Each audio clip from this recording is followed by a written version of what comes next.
Então, subitamente, Arthur tomou um peteleco que o fez sair voando para trás. Mas foi apenas isso. Enquanto o ser falava que o pequeno Arthur ainda tinha muita coisa para aprender.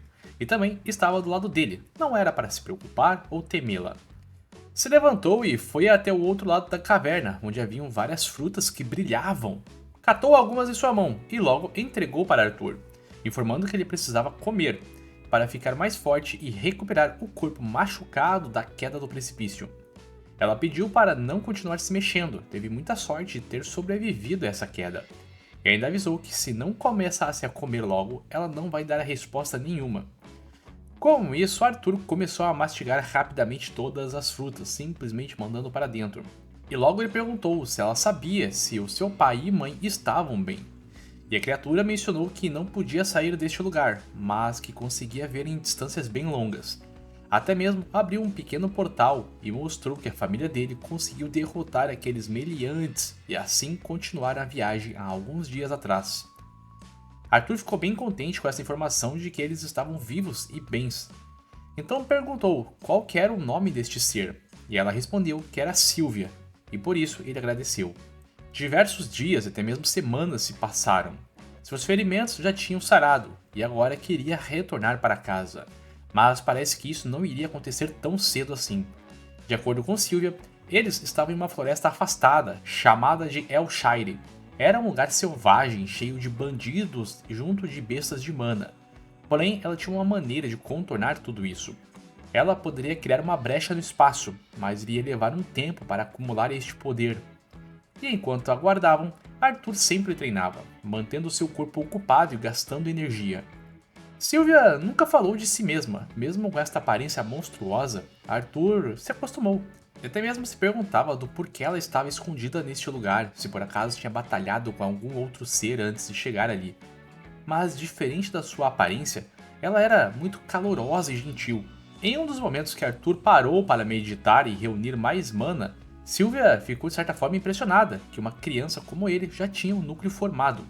Então decidiu mostrar para ele alguns truques úteis. Reuniu na sua mão diversos orbes de mana e magia. Ela estava usando a magia e coletando mana ao mesmo tempo. Era como reabastecer uma aeronave em pleno voo. Arthur não fazia ideia de que isso era possível, e ela explicou que os humanos tinham muitos conceitos fixos sobre a mana, eles precisavam libertar mais suas mentes. As criaturas chamadas de bestas de mana faziam isso de maneira supernatural, era como respirar para elas. Então questionou se Arthur queria aprender isso. Mas antes de fazer isso, perguntou também que quando tiver este conhecimento, o que pretendia fazer com esta habilidade. Afinal de contas, vai se tornar mais poderoso ao aprender isso. Então, o que pensava em fazer com essa força? E Arthur parou para refletir por um tempo, e lembrou da cena da sua família sendo cercada por aqueles bandidos. E encarou fixamente Sylvia com uma raiva em seu rosto, afirmando que levaria à morte as pessoas que buscam tirar o que é precioso para ele. E mais uma vez tomou um peteleco que saiu voando para longe. Sylvia então o reprovou. Não iria ensinar alguém com uma expressão de tanto ódio no rosto. E para Arthur isso era estranho. Perguntou se não era normal e justo querer que os inimigos morressem. E foi justamente por isso que ficou mais forte na sua antiga vida. Mas Sylvia questionou que ter a mente repleta de coisas como ódio e vingança, ou até mesmo a intenção de matar o inimigo, se tudo isso era algo que o agradava. Aproximou suas mãos da cabeça de Arthur e o acariciou gentilmente, perguntando se o peteleco tinha doído, e avisou que ela poderia simplesmente o despedaçar com essas mesmas mãos, mas decidiu tocá-lo de forma gentil. Explicou que a raiva e o ódio queimavam com facilidade, e eles se expressam com a violência. Talvez no momento que fizer isso se sinta muito bem, mas no final, o ódio é tudo que vai restar. Não deseja que use a vida que ela salvou na floresta para algo tão trivial e banal. E por um momento parecia que essa criatura sabia tudo sobre Arthur. E novamente ela perguntou, quando for mais forte, o que fará com este poder. Dessa vez Arthur parou para pensar e se lembrou dos bons momentos com a sua família, e também os momentos que passou com os chifres gêmeos. Então respondeu que iria proteger as pessoas a quem amava. E essa era a resposta que Sylvia queria ouvir. Isso a agradou. E próximo a esta floresta havia um ser com um traje igualzinho ao dela, sentindo os traços da mana de Sylvia. Ele estava caçando. Novamente, nos fragmentos da vida passada do Prota, ele tinha ido até um dos anciões, e lá estava observando toda a sala e os antigos reis que passaram. Ele era um rei apenas no papel, porque toda a autoridade política estava na mão do parlamento. A função do rei era agir como um pilar na guerra, nada mais do que uma máquina de matar. E o Rei Grey fez isso muito bem por muito tempo. Matou incontáveis inimigos e trouxe riquezas para seu reino. E ele foi até este ancião, avisando que iria renunciar a seu cargo de rei. Então voltamos ao momento atual, onde Sylvia estava explicando sobre os conceitos para utilizar aquela habilidade. Ao fazer isso, suas opções de magia vão se expandirem muito. No início, o Arthur estava tendo uma grande dificuldade. Foi parecido com a sua vida passada, quando tentou controlar o Ki. Então, depois de muitos dias de treino, conseguiu manipular esta habilidade de Sylvia. Agora podia conjurar e acumular a mana ao mesmo tempo, sentia seu corpo mais forte. Mas de repente ela deu uma porradona em Arthur, que o mandou o pobre coitado voando para alguns escombros de pedra ali perto, e até mesmo conjurou um feitiço que isolava o som, e mandou ele ficar calado, porque outro ser entrou na caverna. Ele era semelhante à aparência de Sylvia. Este ser que estava caçando estendeu suas mãos, avisando que ela deveria ir junto com ele agora. Porém Sylvia recusou, e rapidamente o oponente lançou uma esfera de magia em sua direção, a fazendo cair no chão. Pediu para não se esforçar muito, senão teria sua vida diminuída. E ela respondeu o mesmo, enquanto a mana à sua volta estava quebrando sua aparência. E uma nova forma luminosa era formada, com grandiosas asas, e Sylvia revelou sua verdadeira aparência. E não, meu Deus, isso aqui não tá certo, ô coisinha mais feinha, o que fizeram contigo, minha Sylvia? Ai meu Deus.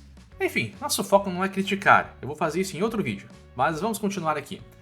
Ela conjurou da sua boca um ataque massivo de gelo, e o oponente avisou que usar esse tipo de poder a faria perder muito tempo de vida no estado que estava.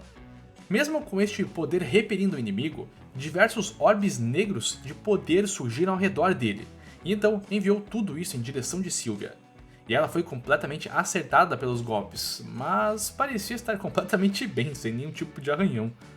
Então ela conjurou um outro poder, um que congelava completamente o tempo e espaço, deixando apenas ela e Arthur livres. Arthur estava impressionado em ver a aparência majestosa de Sylvia. Era um dragão. Mas eles precisavam se apressar, então ela abriu uma fenda no espaço, pedindo desculpas, porque a saída ficou bem longe de onde ela esperava. Mas estava tudo bem, porque ela ensinou tudo o que ele precisava para sobreviver. Novamente perguntou para que ele utilizaria o poder que ela ensinou. E mais uma vez ele confirmou que utilizará seus poderes para proteger as pessoas a quem ama. E era visível no corpo dela um grande ferimento, bem profundo e que não parava de sangrar. E logo à frente do garoto, ela deu um ovo mágico, e também uma de suas penas. Mandou enrolar no ovo para não sentirem a presença deste poder, e também pediu para cuidar muito bem dele. Também chegou perto do ouvido do garoto, e o deu parte de seu poder, e assim, várias runas foram gravadas no corpo de Arthur. Ela apenas disse que um dia ele entenderia o que era isso, mas este já era o fim para ela. Era a hora de dizer adeus. Ainda revelou que poderia ter enviado ele para casa há muito tempo, mas foi egoísta e não quis, porque estava gostando de viver junto de Arthur neste lugar. E o Prota estava tremendamente triste, porque não conseguia a proteger, mesmo depois de aprender tudo que ela ensinou e ficar mais forte. Porém, ela avisou que a promessa não se aplicava a este momento. Estava fadado a acontecer isso. E o tempo que passaram juntos criou uma ligação genuína entre os dois. Para Arthur, não importava se ela era um dragão ou um monstro, ela era da sua família agora e precisavam continuar juntos. Sylvia sorriu e falou que o garoto já tinha uma mãe. Então Arthur pediu para ela ser a avó, vai ser isso, a vovó da família. Isso surpreendeu profundamente Sylvia, que pediu para ser chamada assim mais uma vez, e enquanto ele falava, seus olhos corriam de lágrimas e emoção. Sylvia agradeceu ao garoto e o empurrou em direção ao portal. Precisava atravessar o quanto antes aquilo. E, ao se virar para chamar Sylvia, o portal foi completamente fechado. E no momento atual, Sylvia ficou na caverna contra aquele ser, e recebeu diretamente os ataques dele depois que descongelou o tempo. Ela estava no chão, acabada, detonada, esgotada. Mas quando o ser chegou perto, ela levantou e rugiu, canalizando uma poderosa magia que estava obliterando cara a cara o oponente. Esse ataque foi tão poderoso que estremeceu toda a floresta. Então, somos levados até um mar azul que apareceu diversas vezes neste capítulo, mas eu esqueci de colocar aqui, né? Então, vamos lá. Lá, dois seres conversavam, e a voz de Sylvia avisou que terminou de fazer o seu trabalho. E a partir de agora, outra voz falou que continuaria por ela, e iria cuidar dele, e iriam se ver no futuro. Enquanto isso, o Arthur estava viajando entre o tempo e o espaço. Ainda conseguia ouvir a voz de Sylvia. Estava tremendamente triste, mas ao mesmo tempo sabia que precisava enfrentar o que viria à frente, por sua família e também por Sylvia. E ela sabia que Arthur conseguiria, afinal de contas, foi o rei mais poderoso de todos. E o moleque se assustou, porque ela realmente sabia sobre tudo na sua vida, e até mesmo o chamou de Rei Grey. E assim Arthur se perguntou se foi ela, por acaso, que o puxou para essa nova vida.